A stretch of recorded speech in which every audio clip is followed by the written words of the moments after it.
अब 30 मुक्ति धाम कौन सा है? पूर्ण मोक्ष स्थान जो है सतलोक है।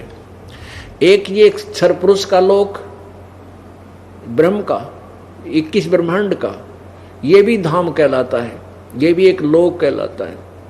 और एक 7 संख ब्रह्मांड का जो परब्रह्म का, ये भी एक धाम लोक यानी एक इसका लोक कहलाता है। इसमें आगे ब्रह्मांड विभाजित हैं, वो अलग है। जैसे एक देश, प्रत्येक देश में अपने अपने अलग से फिर नाम अलग होते हैं, राज्य न्यारे होते हैं, स्टेट जिले अलग होते हैं। तो तीसरा जो धाम है वो सतलोक है, रत धाम उसको कहते हैं। रत धाम माने अविनाशी, सतलोक, सतधाम, सच्चा लोक जो कभी नष्ट नहीं होता, उसमें वो परमात्मा रहता है। अब तत्व ज्ञान इस दास के पास है, उसके आधार से फिर इन सदग्रंथों को, इन वेदों का अनुवाद सही ढंग से कर दिया। अब वेद तो ओरिजिनल जेन्युइन पार्ट से, स्पेयर पार्ट की दुकान समझ लो। और गाड़ी बनाता है इंजीनियर, इस दास को परमात्मा ने इस राम नाम की गाड़ी बनाने वाला इंजीनियर बना दिया। परमात्मा ने सब कुछ दे रखा है, सारा ज्ञान विद्यमान है। उस ज्ञान को केवल अनुवाद ठीक करना है। अब आपको क्लियर करते हैं, थोड़ा कंसेप्ट बहुत क्लियर हो जाएगा। पुण्यात्माओं, आप परमात्मा प्राप्ति वाले विद्यालय में प्रवेश प्राप्त कर चुके हो। अब जैसे आप जी को ड्रेस अन्य प्राणियों से भिन्न है, बच्चा जो विद्यालय में जाता है, स्कूल जाता है, उसकी ड्रेस न्यारी होती है, उसको सुविधा भी माता पिता बहुत देते हैं, ना उनसे कोई काम लेते हैं विशेष। बेटा बेटी तुम पढ़ो और अपना जीवन सफल करो। तो जिसको भी आज मानव शरीर प्राप्त है इस पृथ्वी पर, वो परमात्मा के पाने वाले विद्यालय का विद्यार्थी है। और जो विद्यार्थी अपना कार्य पूरा नहीं कर रहा है, वो पढ़ नहीं रहा है, तो वो फेल हो जाता है, असफल हो जाता है। फिर वो कितना पश्चाताप करता है कि एक समय एक व्यक्ति एक रोड बन रहा था, सड़क बन रही थी, और वहां पर वो भी, उसकी पत्नी भी वहां मिट्टी डाल रहे थे, मजदूरी कर रहे थे। और वहीं उनके बच्चे रेत के अंदर वृक्ष के नीचे लेटे हुए थे, रेते में कोई खेल रहा था, कोई सो रहा था। उसी समय उसी रोड का एग्जीक्यूटिव इंजीनियर आ गया, यानी एक्शन, और वो उसका सहपाठी था। किसका? जो मिट्टी ढो रहा था। जब वो एक्शन आगे जा चुका अपना, वहां उनके इंस्पेक्शन आदि करके,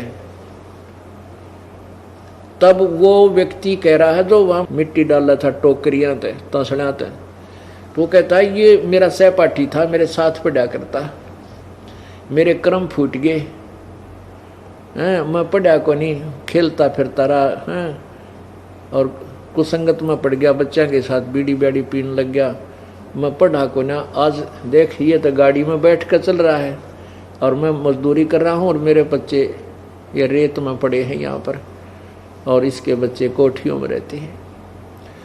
अब पुण्यात्माओं, परमात्मा कहते हैं ऐसे रोगे तुम जब ये मनुष्य शरीर आपके हाथ तो छूट जाएगा।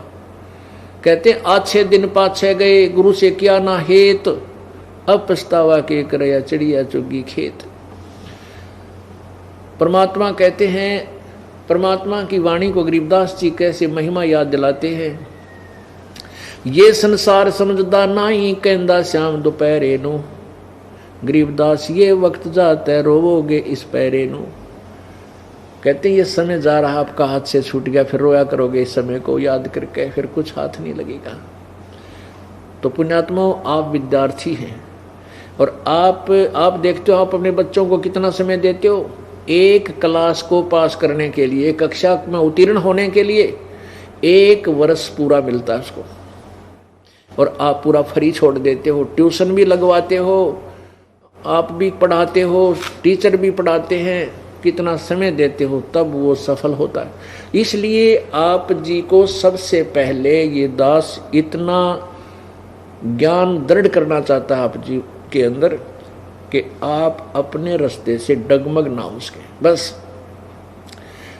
गीता जी अध्याय नंबर 2 के श्लोक नंबर 53 में कहा कि अर्जुन,